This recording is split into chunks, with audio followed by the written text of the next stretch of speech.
भारतीय संस्कृति में गायत्री को माता और यज्ञ को पिता कहते हैं। गायत्री को माँ बोलते हैं और यज्ञ को पिता बोलते हैं। उसी बारे में चर्चा करेंगे। गायत्री सद्बुद्धि देने वाली है, खींच करके सन्मार्ग पर चलाने वाली है, सद्ज्ञान देने वाली है, सद्भावना देने वाली है, अंतःकरण को पवित्र करने वाली है, आत्मज्ञान देने वाली है गायत्री। और यज्ञ जो है वो सत्कर्म का प्रतीक है। यज्ञ को पिता कहा गया है। यज्ञ सत्कर्म का प्रतीक है, श्रेष्ठ कार्यों का प्रतीक है यज्ञ। हमारे यहाँ प्रज्ञा गीत जो चलता है, हे प्रभु जीवन हमारा यज्ञ में कर दीजिए, हे प्रभु जीवन हमारा। यज्ञ में अपने जीवन को यज्ञ में बनाने की प्रार्थना भगवान से प्रार्थना करते हैं। भगवान सविता देवता से, भगवान महाकाल से, माता गायत्री से प्रार्थना करते हैं अपना जीवन यज्ञ में हो जाए। तो उस यज्ञ को समझेंगे कि वो यज्ञ क्या है, कि जीवन को यज्ञ में बना दें। तो जितने भी सत्कर्म हैं, श्रेष्ठ कार्य हैं, जिन कार्यों में आदर्शों का समावेश है, जिन कार्यों में श्रेष्ठताओं का समावेश है, जो ऊंचे उद्देश्य के लिए कार्य किए जाते हैं, जो दूसरों की सेवा के लिए कार्य किए जाते हैं, जो परमार्थ की भावना से कार्य किए जाते हैं, इन सारे भावों को आरोपित करके जो कार्य होते हैं उनको बोलते हैं यज्ञ। तो यज्ञ शब्द यजन से बना है। यजन का मतलब होता है सामूहिकता, साथ। तो अगर अपना जीवन यज्ञ में हो तो क्या करना पड़ेगा? पहली शर्त तो ये है कि अगर अपना जीवन यज्ञ में बनाना चाहते हैं तो आप पहले सामूहिकता में विश्वास करिए। यज्ञ चारों तरफ, हवन कुंड के चारों तरफ लोग बैठ करके एक ही जगह आहुति देते हैं। तो हम आप एक लक्ष्य के लिए समर्पित हो और सामूहिकता में भरोसा करें। अक्सर ये तो होता ये है कि लोग एकाकी पसंद करते हैं। अब जो मैं कर रहा हूँ मैं ही करूँगा, ठीक है। अकेले आप एक कार्य लेके परेशान हो, एक कार्य पिताजी लेके परेशान है, एक कार्य समाज का कोई व्यक्ति लेके परेशान है, एक कार्य मित्र लेके परेशान है। सहयोग की भावना नहीं है कि जो जिससे बन पड़े उसमें सहयोग करें। आपने वृक्ष लगाने का संकल्प ले लिया, अब आपके परिवार के सभी सदस्य का दायित्व है, आपके मित्रों का दायित्व है, सभी का ये दायित्व है, सभी का नैतिक कर्तव्य है कि आपको सहायता करते रहें, आपकी सहायता करते रहें। और उसके बाद में जो है, तो पहली बात यज्ञ की जो प्रेरणा है वो यज्ञ यजन से बना है। यजन का तात्पर्य सामूहिकता, सामूहिकता में विश्वास। दूसरा, यज्ञ में देव पूजन किया जाता है। ध्यानपूर्वक सुनिए, समझिए। यज्ञ में दूसरी कड़ी है देव पूजन की। देवताओं का आह्वान और देवताओं का पूजन किया जाता है। तो देव पूजन का मतलब क्या है? देने वाले के प्रति कृतज्ञता, देने वाले के प्रति सम्मान का भाव। ये अगर आपके माता पिता ने आपको जन्म दे दिया है तो फिर उनका आप सम्मान करिए, उनके प्रति आप कृतज्ञ रहिए, उनकी सेवा करिए, ये आपका दायित्व बनता है। आपको किसी ने सहायता दी है तो आप उनके प्रति कृतज्ञता ज्ञापित कीजिए। तो देव पूजन का तात्पर्य होता है देने वाले का सम्मान। अगर आप देने वाले का सम्मान करना चाहें तो आप पाएंगे पग पग पे हर कोई हमें कुछ ना कुछ देने ही वाला ही है। कपड़े हम लोग पहने हैं तो कपड़े के लिए जो धागे वगैरह आते हैं उसकी खेती ने किसी ने की होगी। धागा कोई और बनाया होगा, कपड़ा कोई और बुना होगा, सिलाई कोई और किया होगा, प्रेस कोई और किया होगा, धुला कोई और होगा, पहन के आप घूम रहे हैं। इतने लोगों का सहयोग है। कोई खरीदा होगा, कोई बेचा होगा, सारा सहयोग है। पिताजी पैसे कमाए होंगे तो आपको दिए होंगे। आप जो अन्न कर रहे हो, खेत की ट्रैक्टर से जुताई किसी ने की होगी, बीज कोई बोया होगा, सिंचाई कोई किया होगा, देख रेख कोई किया होगा, फिर उसके बाद में उसे काटा कोई होगा, साफ सुथरा किया होगा, कोई पकाया होगा, कोई परोसा होगा, तब आप तक आ गया भोजन। तो जो भोजन करते हैं उसमें भी सबका सहयोग है। जो शिक्षा आप लेते हैं सिलेबस कोई और बनाया होगा, चैप्टर कोई और लिखा होगा, पाठ्यक्रम कोई और तैयार किया होगा, प्रकाशन कोई और होगा, कोई लाने वाला होगा जो लोकल मार्केट में उपलब्ध कराया। आपके पापा पैसे दिए होंगे, आप जाके खरीदे होंगे, तब आपको मिला। टीचर पढ़ाएगा तब आप पढ़ेंगे। इतने लोगों के सहयोग से आपको शिक्षा मिली है। तो ये देव पूजन का मतलब उनके प्रति आप सम्मान करें, उनके प्रति कृतज्ञ रहें, उनसे आप विनम्रता पूर्वक बात करें। तो जब आप यज्ञ की बात करते हैं, हे प्रभु जीवन हमारा यज्ञ में कर दीजिए, तो यज्ञ में जीवन कैसे होगा? पहले तो आप यज्ञ बना है यजन शब्द से, तो यजन का मतलब होता है सामूहिकता। तो पहले आप सामूहिकता में भरोसा करिए, जो कार्य करिए सब लोग मिलकर के करिए। कोई संकल्प ले लीजिए, सभी लोग मिल करके कार्य करिए। कुछ भी हो, सेवा का संकल्प हो, वृक्षारोपण का संकल्प हो, पुस्तकें बांटने का संकल्प हो, सफाई का संकल्प हो, कोई भी अच्छा काम है, कोई भी श्रेष्ठ कार्य है, उसके लिए सब मिल के, अकेले नहीं, सब मिल के काम करिए, तो आपका यज्ञ जीवन हो जाएगा। दूसरा उसमें देव पूजन होता है।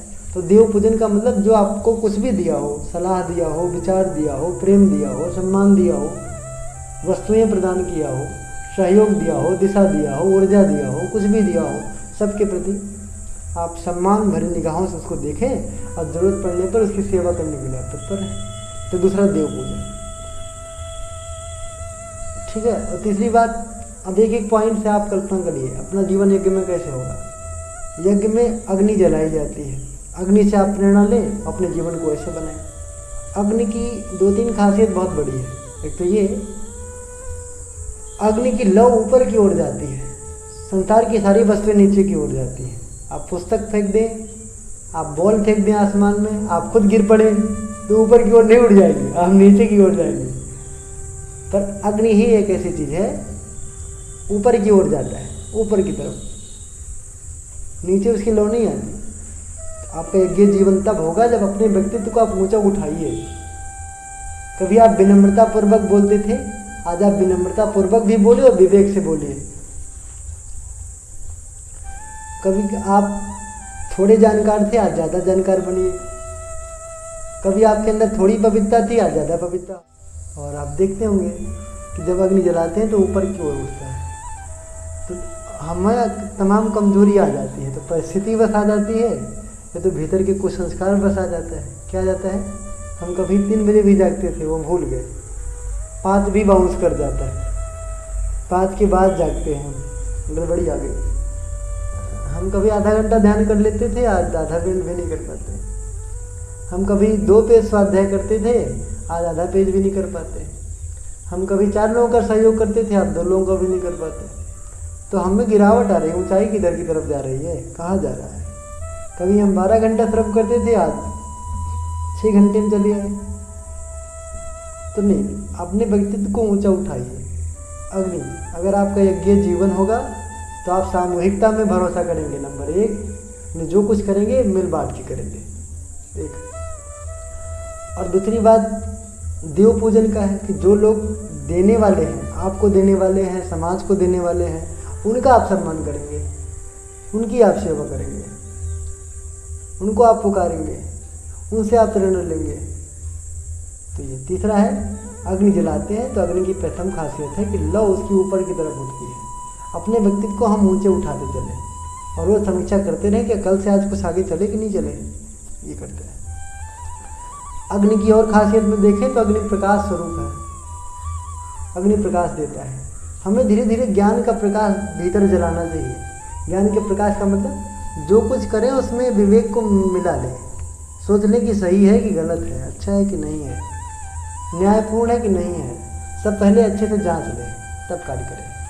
तो यही है प्रकाश। अनावश्यक भाग दौड़ नहीं करें, फालतू की चीज़ें अब बटोरने में नहीं लगें। जो ज़रूरी हो, आवश्यक हो, उद्देश्यपूर्ण हो, वो तो ठीक है, नहीं तो फिर बेकार की चीज़ें आप दौड़ दौड़ के करेंगे तो क्या मतलब। हमारे साथ पढ़ने वालों में से 5-5 MA किए हैं, 5-5, 6-6 बार MA। अब बताइए, इतना MA की डिग्री इकट्ठा करने की क्या आवश्यकता है। 4-4 बार इंटरमीडिएट करके बैठे, क्या मतलब निकलता है। एक ही बार करते नौकरी ले लेते, तो 5-5 बार किए बैठे हैं, उतने में आप समाज के लिए काम आ जाते हैं, परिवार के लिए काम आ जाते हैं।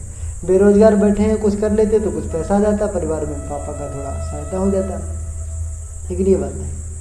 तो ज़रूरी है कि हमारे अंदर प्रकाश आए, ज्ञान का, विवेक का प्रकाश। वो अच्छे साहित्य का अध्ययन करने से आएगा, अच्छे लोगों के साथ में रहने से आएगा, अच्छे लोगों को कॉपी करने से आएगा, अच्छे लोगों से सत्संग करने से, उनकी बातें सुनने से आएगा धीरे धीरे ज्ञान का प्रकाश जगने से। अग्नि का तीसरा है कि उसमें ऊर्जा रहती है। ऊर्जा, हमें 24 आवर्स ऊर्जावान बनने होती है, हो नहीं पाता, प्रयास करें कि ऊर्जावान बने रहें। तो ऊर्जा से जब काम करते हैं, ऊर्जा से भरे रहें। और यज्ञ की और अग्नि की बड़ी खासियत ये है कि उसको जो समर्पित होता है, जो भी उसके स्पर्श में आता है, उसको अपने समान बना लेता है, बिल्कुल अग्नि की तरह। हमको ऐसे ही बनना चाहिए, अपने व्यक्तित्व को ऊंचा उठाना चाहिए कि जो हमारे साथ आए उसको अपनी ऊंचाई दे दे। पहले तो हम ऊंचे उठें और फिर उसके साथ अपने साथ लेकर के उसको भी ऊंचा उठाते चले, जैसे गुरुदेव ने किया। गुरुदेव से जो जुड़ते गए वो महान बनते चले गए ना, बुद्ध से जो जुड़ते गए बुद्ध की तरह बनते चले गए, गांधी जी से जो जुड़ते गए गांधी जी के साथ होते चले गए, राम जी की सेना में शामिल हो गए, राम जी की बात बनते चले गए।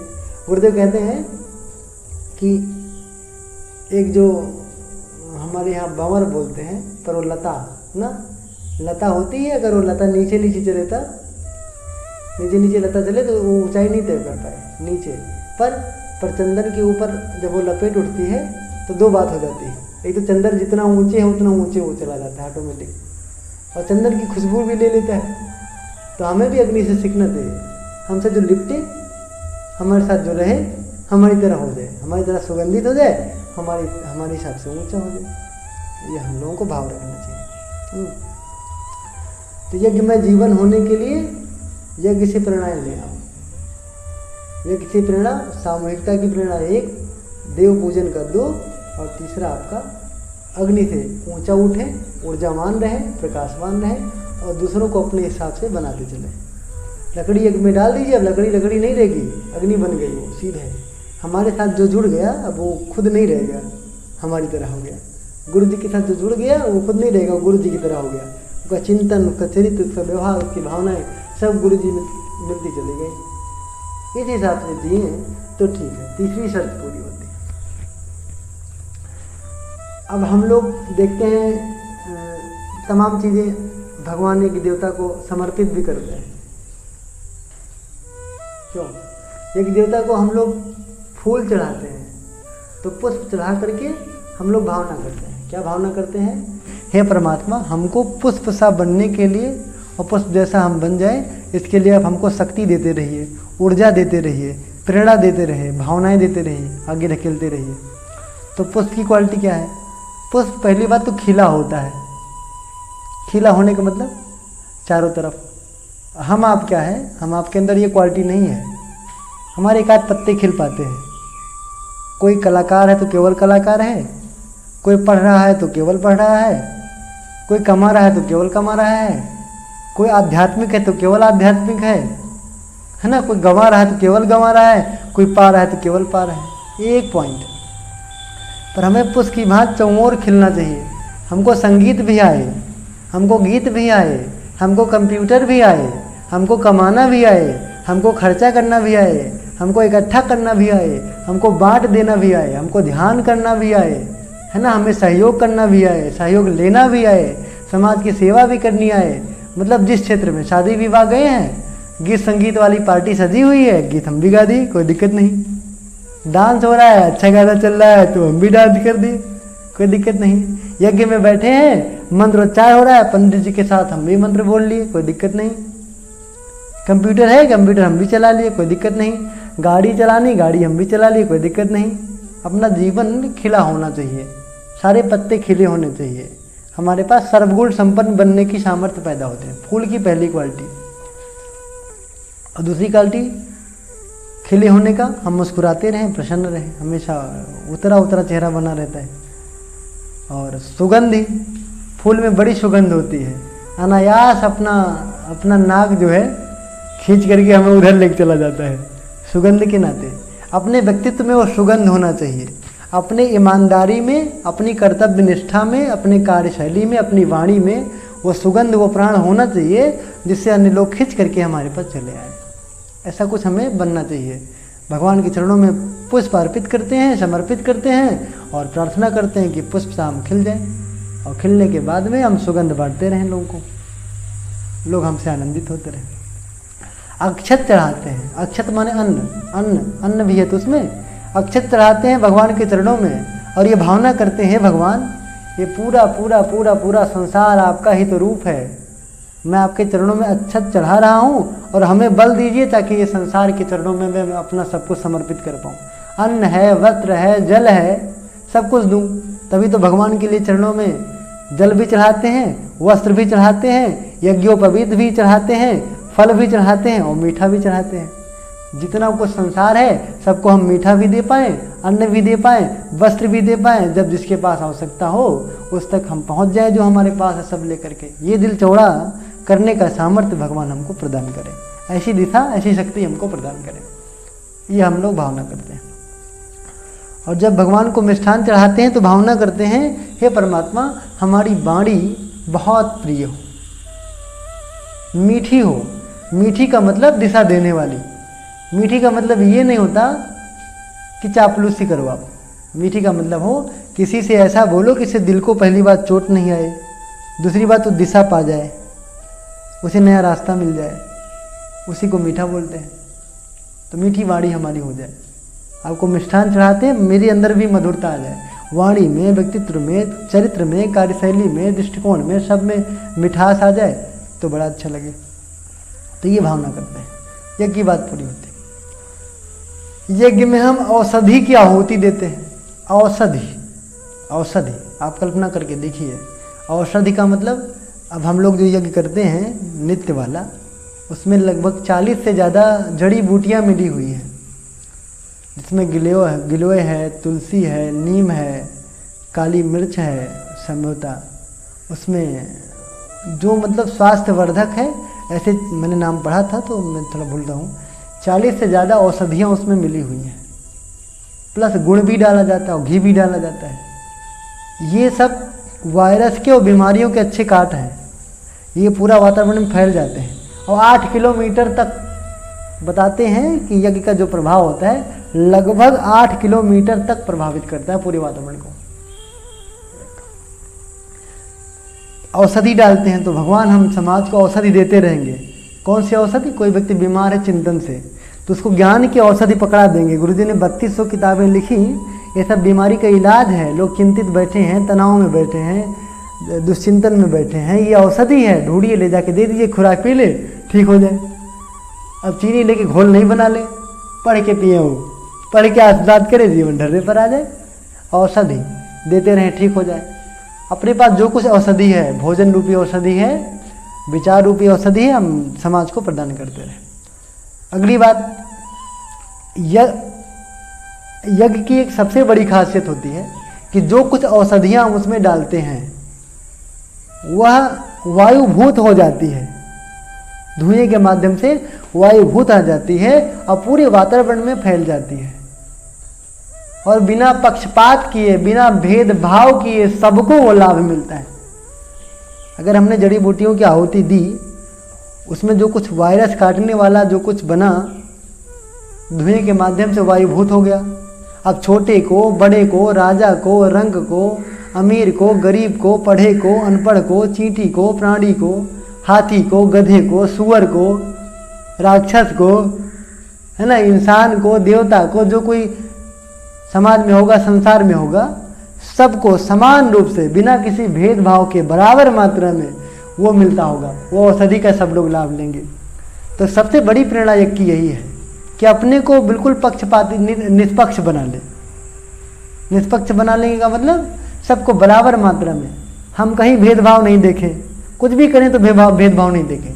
कुछ भी करने का मतलब, अब कोई व्यक्ति बीमार है तो इस वजह से नहीं उसे हम दवा न दें कि वो दूसरी जाति का है या उम्र में छोटा है या वो लड़की है या लड़का है, ये सब नहीं। वो पीड़ित है तो उसे हम दवा देंगे, बस पक्षपात करना है। जो पीड़ित होगा उसे हम दवा देंगे। हमारे यहाँ आरक्षण चलता है, पढ़ाई में चलता है कि नहीं चलता? तो आरक्षण में मुझे बेवकूफ़ी लगती है, व्यक्तिगत राय हो सकता है, ये शायद मैं गलत भी हो सकता हूँ। बेवकूफ़ी क्यों लगती है? क्योंकि जो व्यक्ति नौकरी करके मैनेजर बनेगा, टीचर बनेगा, इंजीनियर बनेगा, नेता बनेगा ना, कोई अच्छे पद पे जाएगा, क्लर्क बनेगा, आईएएस बनेगा, पीसीएस बनेगा, डीएम बनेगा, कर्नल बनेगा, जनरल बनेगा, ऐसे पद पे जो लोग जा रहे हैं उन पर समाज का एक बड़ा हिस्सा निर्भर करता है, उनसे दिशा मांगता है बहुत बड़ा। अगर आरक्षण दे दिया तो मतलब ये कि जो कम नंबर पाया हो या कम योग्यता रखने वाला हो वो भी नौकरी पा जाए तो बुरी बात हो गई। हमें लगता है गड़बड़ हो गया। तब तो वो जाएगा तो डील कहाँ कर पाएगा, बेकार कर देगा सब। जहाँ तक हमें लगता है कि आरक्षण का जो नियम चला रहा होगा वो इस आधार पे होना चाहिए कि साधनों का आप आरक्षण दें, गरीब हो चाहे अमीर हो। मान लिया गरीब है, उसको आप आरक्षण देना चाहते हैं तो साधनों की सहायता दीजिए ना, किताब दीजिए, स्कूल उपलब्ध कराइए, टीचर उपलब्ध कराइए, कोचिंग दिलाइए, खर्चा दीजिए, पढ़ ले, है ना। और पढ़ करके जब वो योग्य हो जाए तब नौकरी पाए। आप तो ये कहते हैं कि वो फेल भी रहे तब भी उसको पास कर दो। नंबर में सुविधा कौन सी है, योग्यता में कौन सा आरक्षण, तब तो गड़बड़ हो गया ना। जाहिर सी बात है, चूंकि जब आप कहीं डीएम बन जाएंगे एक जिले का, तब वहाँ आप एससी हैं कि आप जो है जनरल हैं कि आप छोटे कास्ट के कि बड़े कास्ट के, ये मतलब नहीं रखता। आप योग्यता है आपके पास तो आप जिला डील कर पाएंगे, नहीं तो नहीं कर पाएंगे। तो जरूरी है साधन सुविधा के लिए आरक्षण ठीक है। स्कॉलरशिप आती है पढ़ने के लिए, वो ठीक है, उसमें जो गरीब हो उनको मिले, जैसा भी हो मिले, जो है वास्तव उसके पात्र। लेकिन यह है कि अब नंबर में छूट दे देना तो मुश्किल काम है, गड़बड़ी हो जाती है।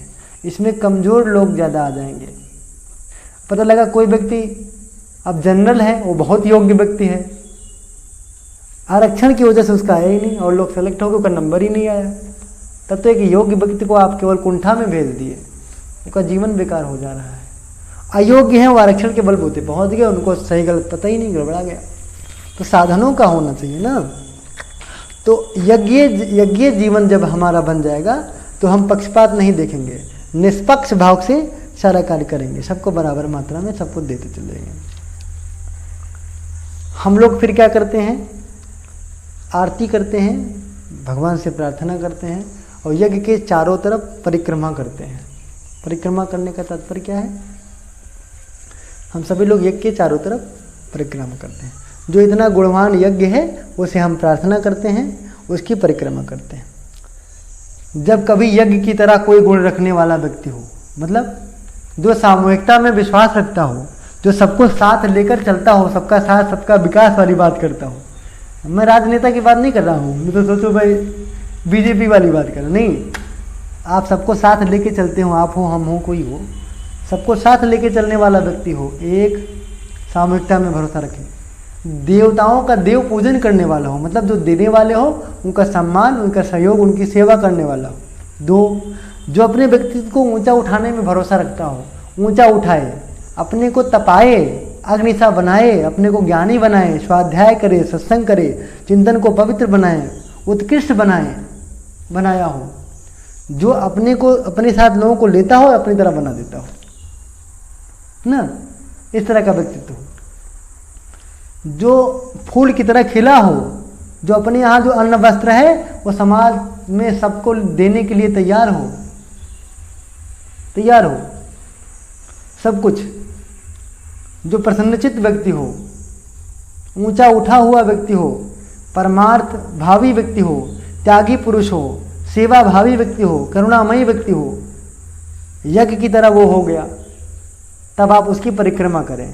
परिक्रमा करने का मतलब उसको खड़ा करके घूमे उसके चारों ओर, पर नहीं, ये मतलब नहीं। परिक्रमा करने का तात्पर्य है बार बार उसके द्वार पर चक्कर लगाइए, आप उस तक जाइए और उसके गुण को ग्रहण करने की कोशिश करिए, उससे ज्ञान मांगिए, उससे विचार मांगिए, उससे दिशा मांगिए, उससे ऊर्जा मांगिए, उससे प्रेरणा मांगिए, सारी चीज़ें उससे लीजिए, बार बार परिक्रमा करिए, उसके पास जाइए, उसे प्रार्थना करिए, उसे दंडवत प्रणाम करिए, उसके बाद लीजिए, अपने जीवन को धन्य बनाइए। कि जो व्यक्ति यज्ञ की तरह अपने व्यक्तित्व को बना लिया हो, सारे गुण उसमें आ गया हो, सामूहिकता का, देव पूजन का, है ना, तो उसकी हमें परिक्रमा करनी चाहिए। परिक्रमा करने का मतलब ये है कि बार बार उससे जाएं, उसको प्रणाम करें, विनम्रतापूर्वक सम्मान करें और उससे प्रेरणा लें, ज्ञान लें, सलाह लें, सहयोग लें। ये बात बन पड़े तो अपना जीवन पूरी तरह से यज्ञमय हो गया। तो ये है सत्कर्म। क्या सत्कर्म है? समूह में काम करना यज्ञीय जीवन का प्रतीक हमारा यज्ञीय जीवन है। समूह में देने वाले का सम्मान करना हमारा यज्ञीय जीवन है। अपने व्यक्तित्व को अग्नि की भांति ऊंचा उठाना, प्रकाशवान बनाना, चरित्र को बिल्कुल प्राणवान बना देना, ऊर्जावान बना देना, सबको साथ लेके चलना, सबको अपने जैसा अच्छा बना देना, यज्ञ में जीवन का प्रतीक है। ठीक है। समाज के लिए अन्न, वस्त्र, जल, ज्ञान, साधन, सुविधा सबको देने के लिए हर घड़ी तैयार रखना यज्ञ में जीवन का प्रतीक है। ठीक है, ये यज्ञ में जीवन का प्रतीक है। और उसके बाद में फूलों की तरह सुगंधित हो जाना यज्ञ में जीवन की तरह, अपने को प्रसन्नचित रखना, निस्वार्थ भाव से बिना किसी पक्षपात के सबका सहयोग करते चलना, यही यज्ञ में जीवन का प्रतीक है। ये सब बन पाए तो आप यज्ञ पुरुष कहला सकते हैं, यज्ञ पुरुष। और जैसे लोग यज्ञ की परिक्रमा करते हैं, यज्ञ से प्रार्थना करते हैं, यज्ञ को प्रणाम करते हैं, वैसे ही समाज के प्रत्येक नागरिक का यह कर्तव्य है ऐसे यज्ञ पुरुष को प्रणाम करें, उससे प्रेरणा ले, उससे प्रार्थना करे, उससे सलाह ले, उससे सहयोग ले और वो जो कहता हो उसके बताए गए रास्ते पर चलने की कोशिश करे। सत्कर्म ही यज्ञीय जीवन का प्रतीक है। तो यज्ञ का मतलब होता है सत्कर्म। जितने भी दुनिया में श्रेष्ठ कर्म हैं सब यज्ञ के अंतर्गत आते हैं। जो व्यक्ति अच्छा काम करने वाला है वो यज्ञीय जीवन जीने वाला है। अक्सर लोग यज्ञ में आहुतियाँ डालते हैं, यज्ञ करते हैं, पर ऐसा जीवन नहीं बनाते, इसीलिए गड़बड़ हो गया। जीवन को भी इसी ढर्रे पर ले आए तो फिर हम लोगों को वांछित लाभ मिले। ठीक है, आज की बात समाप्त। ओम शांति।